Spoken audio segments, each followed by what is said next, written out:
All right, so we're finally going to get into whether I'm running the wires parallel or in series. Now you might be able to tell if you've already seen how I'm wiring it that I'm actually wiring it in parallel, but most of the internet will tell you to wire it in series. I'm not on one camp or the other.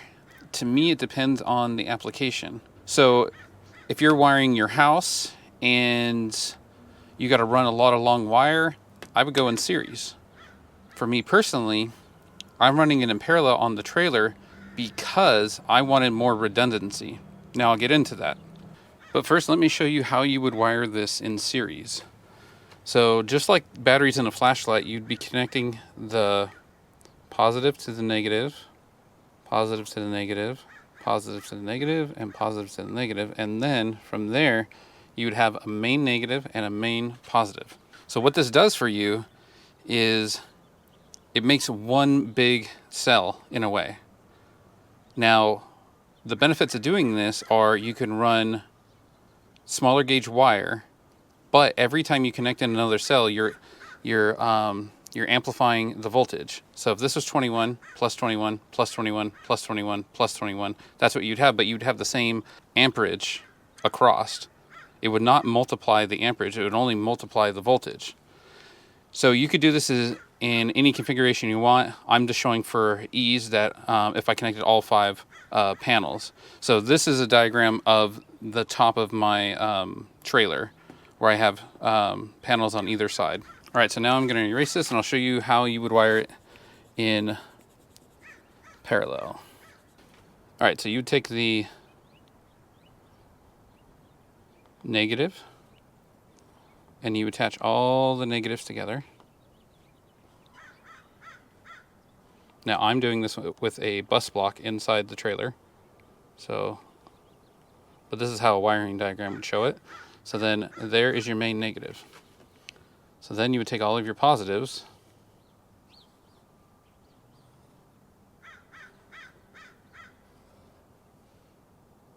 and you would connect all of them together to have one main positive.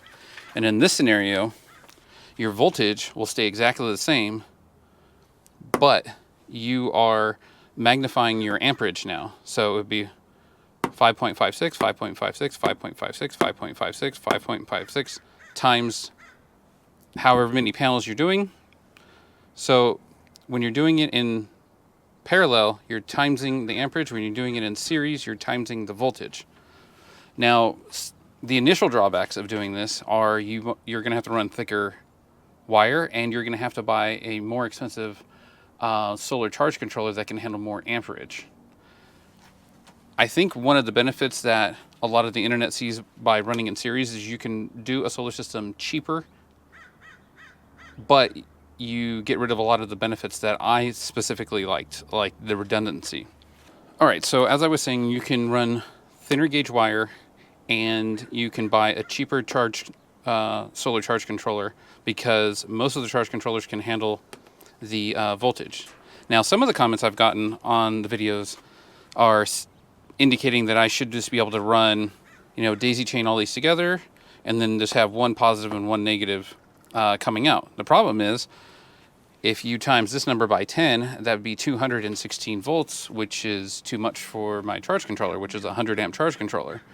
So that wouldn't work. So then we'd have to do a series parallel configuration where we have all of these in series and then all of these in series, and then they connect together, which you can do that. But the drawbacks that I don't like are, so imagine my hand is shade going across the solar panels. Now there's some solar panels that seem to react better to shading, but not all of them react perfectly to shading. So as I come over right here, and if I'm blocking that panel, but all of this is in the sun, this circuit will be shut off.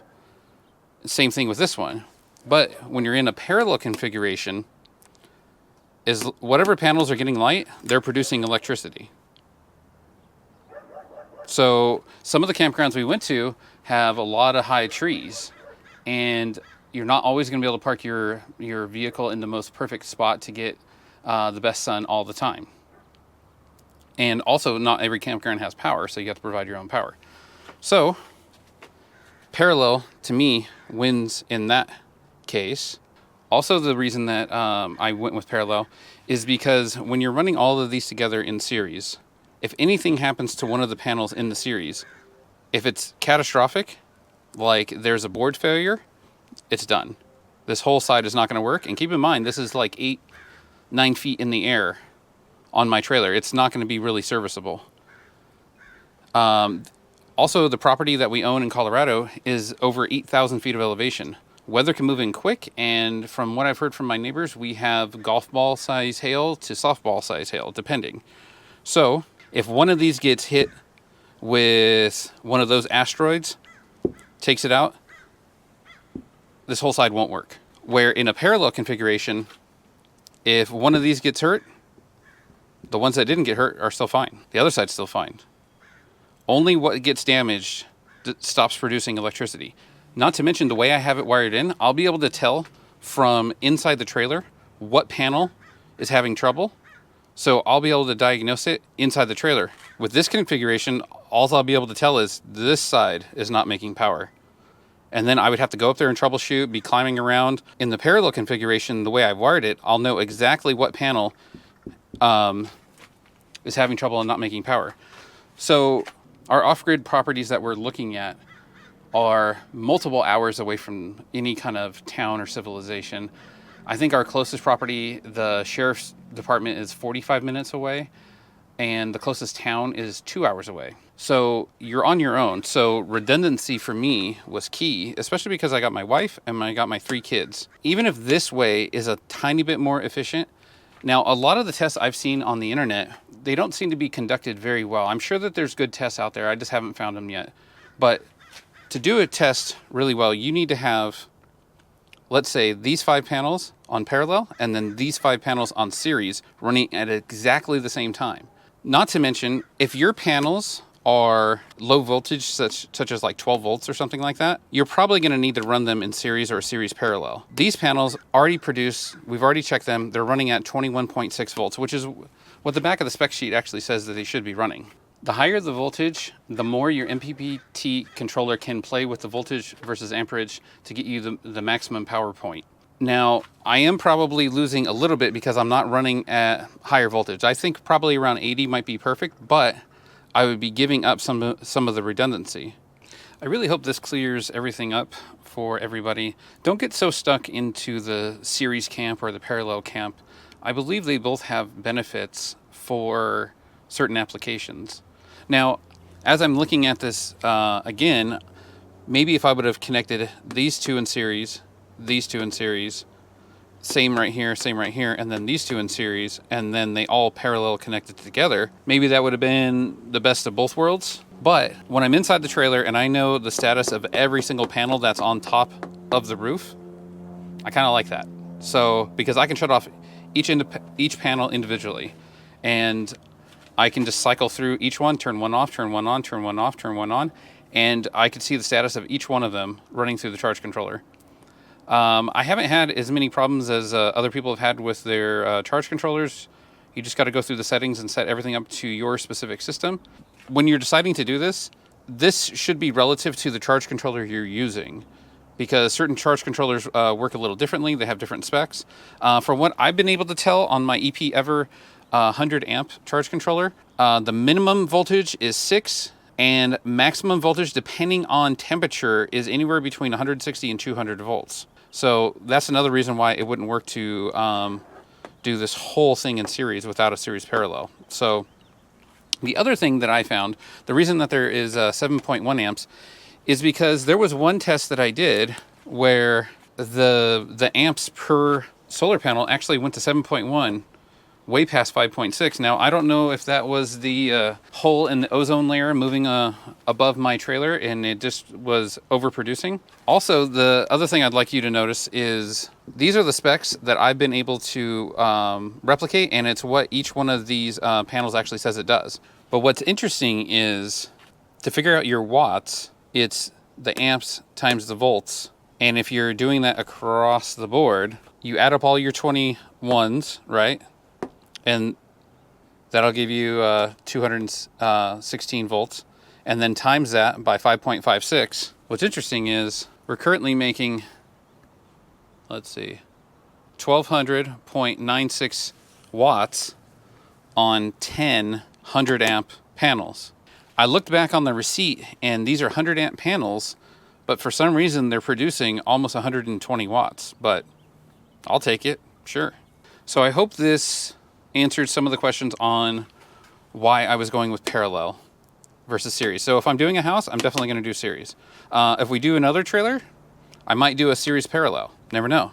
And then if you guys want me to, maybe eventually I'll do a really good in-depth comparison between parallel and series where I have both a parallel run and a series run running at the same time. So if you guys have any comments or anything, just put it down below, but let's get into the video of wiring up everything inside the trailer. Okay, it is finally time to start wiring. So here's all the wiring coming through from the other panels. So the reason I was taking so much time lining up all of those glands is because I wanted this to just look perfect on the inside, because it's what I'm going to be staring at. And all of these rubber hole things look fine. So I guess what the idea is, I'm going to completely redo this because, as I said before, these are PWM controllers and not MPPT controllers. I think the panels are probably fine. It's just these controllers pretty much suck. They act like more of like a battery tender in a way, where they turn on, turn off, turn on, turn off, and I saw them turning on and off on my voltmeters and on my amp gauge. So what I'm initially thinking about doing is cutting a wood panel from here to here, all the way up to there, and probably this board right here, I kind of went up a little bit just to try to match the slope up. And so my measurements are 42.5 long, and then 24.5 or 24.25 up, and then 25.25 up. So that's my blueprint for cutting out this piece. It should get me pretty close. I'm probably gonna redo just everything because the new battery I got, this is 4-gauge wire. I have 2-gauge wire now. So I'm gonna reroute that all the way down to there. And I have a main battery shutoff switch that I'm going to be putting up, a battery shunt by Renogy that will help me to monitor battery and things like that. Also, when I was measuring this, I'm giving myself 1/4 inch above this so that the table has a decent sweep to it. Don't want to be too close, bottomed out against this, because then you're going to hinder the sweep of the table as it's opening and closing. Over here, we're going to put a circuit breaker. So all of the, pretty sure all the positives are going to go into the circuit breaker, and then out, and then into a bus block for the positive and negative. And then out of the bus block, all these 10-gauge wires are going to go to 2-gauge. And then they're going to come over here into the solar charge controller. And then from the solar charge controller up to the power inverter. And then from the power inverter, it's going to connect into the battery shutoff, and then from the battery shutoff all the way to the battery.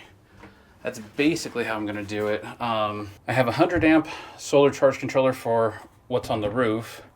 And then I think I have a 60 amp solar charge controller replacing these. So I'm going to have 2 solar charge controllers that can run simultaneously, basically. So I think the first step is cutting that out and start ripping everything down. Unfortunately, it's just the system was good, but not for what I was going to be pushing it for. But the small portable ones, I definitely will still be using them under high load scenarios.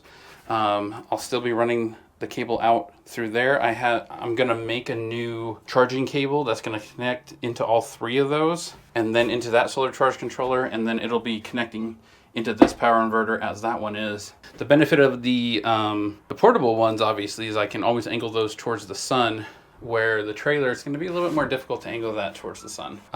Pretty excited about everything. I'm going to get started taking stuff down and cutting this out. It's all laid out.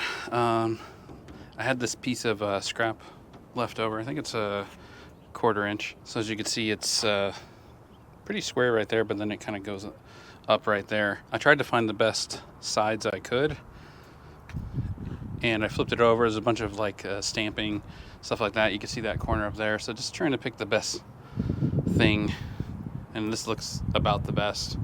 So just gonna cut it now. All right, this is pretty straightforward. Just make sure you got all your lines perfect. I would double and triple check all your measurements and cut it out, and make sure you have your assistant stand on the board as you're cutting it. Other than that, you're good to go. So this part might be a little sad to undo all the work you did, but what I don't want is to keep stuff that is not working. This is not like a show trailer. This is supposed to be a workhorse. And even if I need to redo all the stuff I'm currently doing just to make it work better, I'm going to do that, because when you're in the middle of nowhere, you really rely on these systems. So I want to make sure that they are functioning at peak efficiency and for exactly what me and my family need. So got to rip everything down to put it all back. Now that it's all down, I can double check that board to make sure it fits how I like. I'm going to get those wood clamps. I'm telling you, these wood clamps are very, very handy. Just checking it all out, make sure I like it, and then I'll have the wife come in and give the okay. And now I think we'll start heading into all of the wiring from the solar panels. All right, so this is the circuit breaker box that I'll be using. It's kind of clunky to open. This is the HT12. Basically, what that means is you can hold 12 different circuit breakers. Has a DIN rail on the inside. Here's all the DC breakers that I will be using. I also got some more grommets here that I'm going to be punching into the side right here. Hoping these are the right size, but I'm going to go to the full diameter. Basically, just put a razor blade in there and cut this out, pop it out. You could drill it out if you need to. Also, I'm not doing anything on the top because this is typically where dust is going to settle. And if it goes in through here, it'll hit the circuit breakers. So I'd rather do all the punch outs on the side. Also, keep in mind when you are wiring these, so keep in mind power is going to go in and then out. So you're going to want just to keep that in mind, that you're going to be coming in and then you're going to be going out. So what I'm going to do now is I'm going to punch out these holes. So from the layout, we figured out that we are going to come in through the top and go out through the bottom. So I'm going to punch out the holes, put the grommets in, and then start lining up all of the circuit breakers. And then I'm going to knock out the extra pieces, and then this part of this project will be done. All right, so really look into where all of your wires are going to be coming in and out of. You don't want to knock any of these little panels out unless you really need them, because it's going to be kind of an eyesore if some are knocked out that you aren't using. So definitely run all the wiring through your head, draw it out if you need to, but it's better that you only have the panels knocked out that you're actually going to use. Okay, got all that done. So I kind of just eyeballed the distance between here and here because they do slide. Also down here, if you ever need to take it back out, you just have to pull this out with like a slotted screwdriver or your fingernail, and then it comes back out. And then to put it back in, put it back down till it clicks, because that has a little bit of give to it. And then you put the fixed side in first, and then push it in, snug it up to the other side. You are supposed to be able to cut this by razor blade. In this circle, it wasn't happening, so I just got a hole saw. I got a 1.5" 38 millimeter hole saw. You know, it already has a dimple, so just ran it through, no problem. There's all the circuit breakers. I'm using a 15 amp. So if you haven't guessed already, so they're coming in from the roof, from the panels, going in here, coming through here, and then out there, and then going into the bus block. I used the label printer to print a panel label. It was a little fiddly because I wanted to label everything. So this will be circuit breaker 1, 2, 3, 4, 5, 6, 7, 8, 9, 10. And I'd love to say I nailed it on the first shot, but I didn't.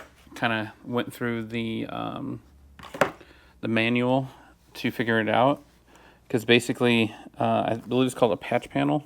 Here was the first attempt, and I had all the numbers in the one, and then here was the second attempt, which had all of the numbers too small.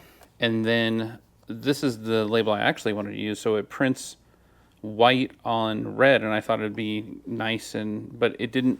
I don't know if you can even see it, but it didn't really print that well. Kind of disappointed, so I don't really recommend buying the red on wherever it is. Nope, I don't know where I put it. Maybe I got so mad at it I threw it away. But anyways, it was getting kind of fiddly, so I stopped recording. So basically, when you go through the menu, you can write whatever you want in between each panel.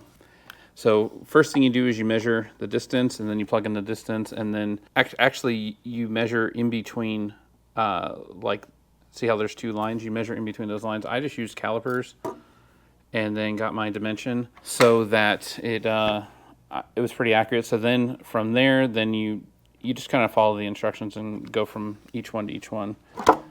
So the next thing that I'm going to do is just make sure everything is good with all the circuit breakers. So I got a voltmeter here. There's a continuity tester, which basically means for this purpose, it beeps. Basically what is happening is it's letting you know that there is contact between these 2 points. So if I put it here and here, there shouldn't be anything. Flip that up. Now the circuit is live. So now it's working. Nothing. Live. Nothing. Live. I'm just doing this now so that I know that all of these are good in case I run into a problem. I can address it right now, and that way I'm not chasing my tail later. So all of these are good. So basically, wire is going to come into here. So obviously this will be all the wire from panel 1 going out. Also, I did see some comments on the Amazon listing, like why they have a negative and a positive. It doesn't matter. Like it literally doesn't matter. Also, I would also say, like, how these are all red, it'd be kind of cool if they were green, and then when it popped, it would be red instead of green. But these are the best fitting solution for what I needed. So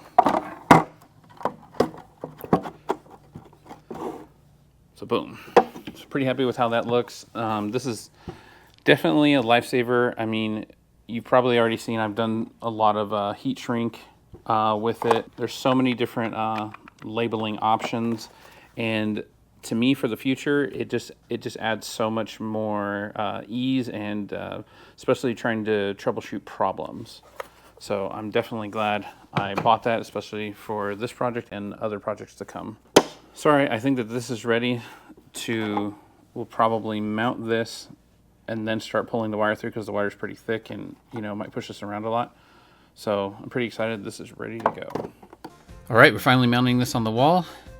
You just want to make sure that it is squared up and level, at least squared up and level to what your eye is gonna catch. With this trailer, some of the stuff is kind of like off and wonky, so this beam going around and making sure it's like exactly 90 degrees to that. So I'm just going to start wiring everything in. I actually put a mount up on one of these cross beams right here so that I can tie wrap the wiring up to that, just to give it a cleaner look. All right, so this is the part you don't want to rush through, because this is what's going to determine how all these wires kind of look. And I've wired up a lot of machinery and stuff like that, so this does take a little bit of finesse and experience, I would say, but you can leave a little bit of extra wire and shove it into the box. But if you don't have enough, you might have to run another wire. So definitely take your time with this part, just to make sure that all the wires look good. And you could tie wrap everything into the box and then kind of slowly pull the wires into the box more or less to try to get like a feel of how you want all the wires to look. Every project kind of is a little bit different.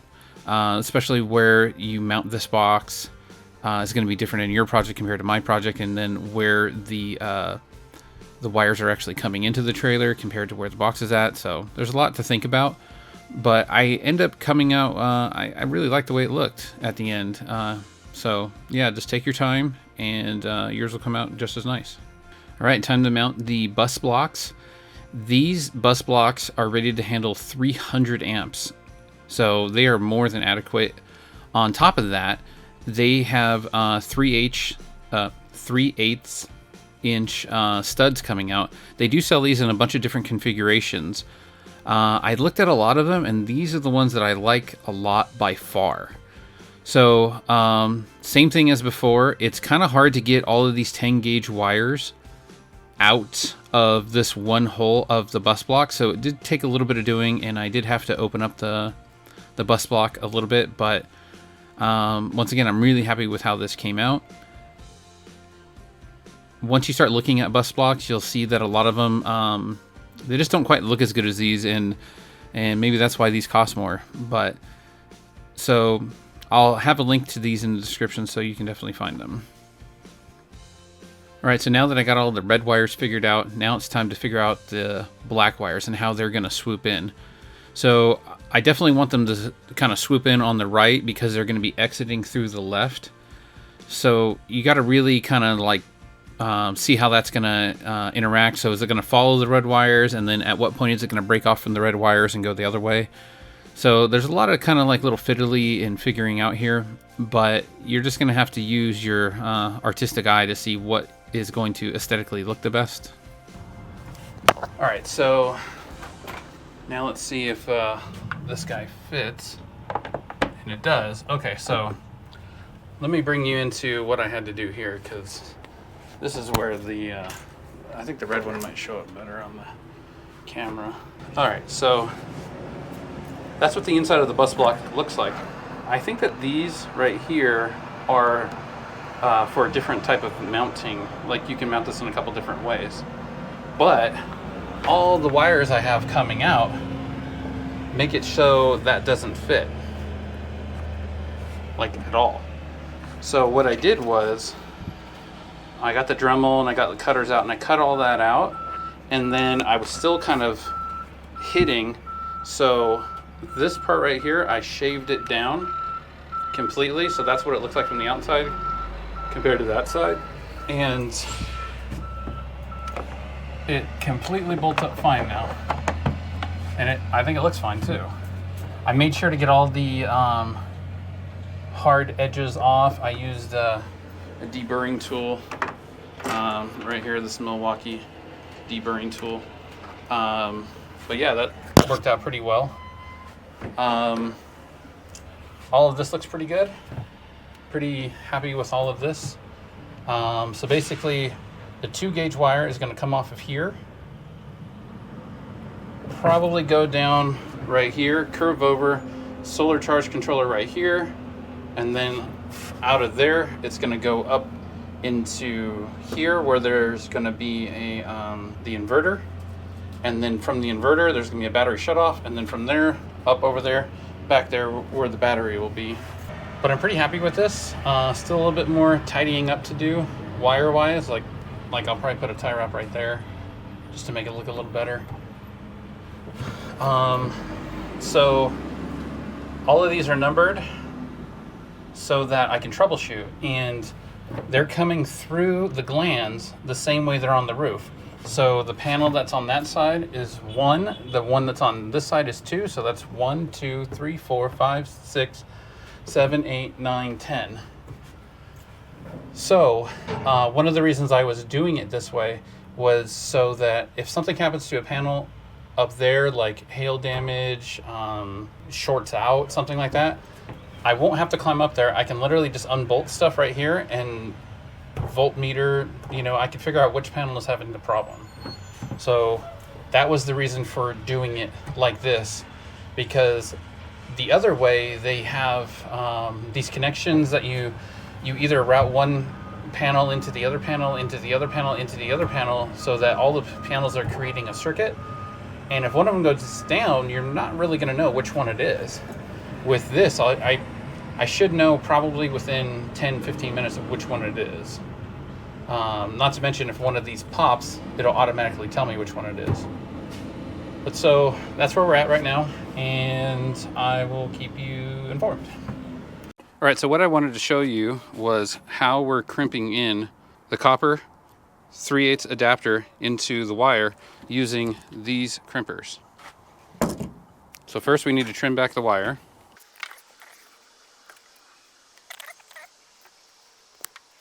All right, so luckily this is flared out to try to channel it in there. It's a much cleaner look if you get all the strands in. So now that I got it in, starting a twisting motion. That helps to get everybody all settled. Then you're going to have to use a lot of pressure. So before you crimp it, if this is already attached to something else, make sure your heat shrink is on the line. But since this isn't attached, I don't need to do that currently. So this right here, you can set this to different gauges that you're crimping down on. So all the way to 0, we are currently doing a 1. All right. So I'll put that in there. Then I'll have my son push in on the wire.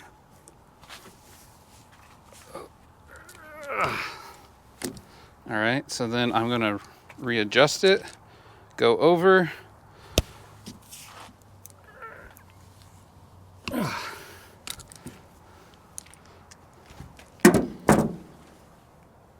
All right, so that's in there. So then we're gonna get out some heat shrink. All right, so I'm just gonna cut this. It's gonna shrink a lot, so I'm just gonna cut it right about there. I'm gonna slide this on. So I tried to slide it on so this can still lay flat. So right in that range, and then we just heat shrink it.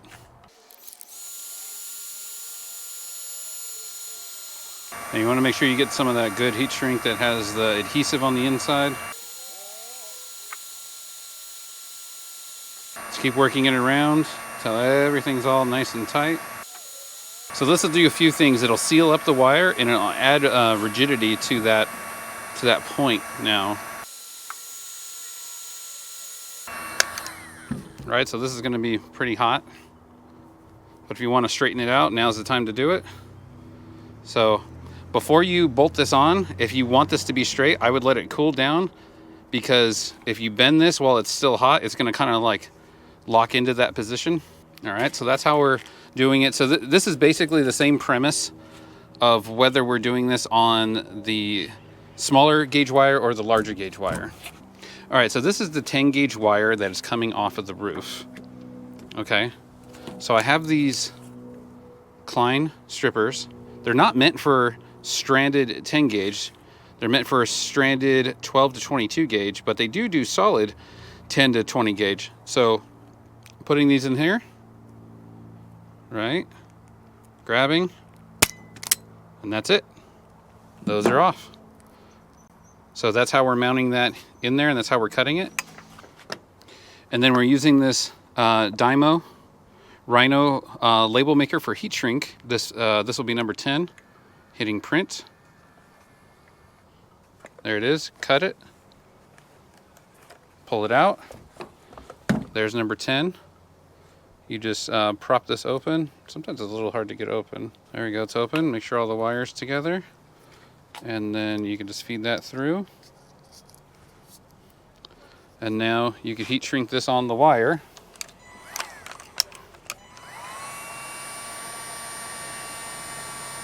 So you can write anything you want on there, depending on your project. However you want to number the wires or letter the wires, you can do anything. You can give them names if you want. It doesn't matter. All right, so there it is, heat shrinked on there. Pretty cool. So now I'll always know that that is number 10 coming off of the roof. So this is quite the investment, but you might be able to find something used on eBay, but definitely worth it. Thanks for watching. In the next video, we fully go through the whole panel layout. We lay out everything. We drill all the holes so that panel we cut out in this video gets fully mounted and fully wired, and we test out the solar system in the end of the next video. So if you're liking this series, please like the video, subscribe to the channel. If you have any comments, put them down below. Thanks for watching.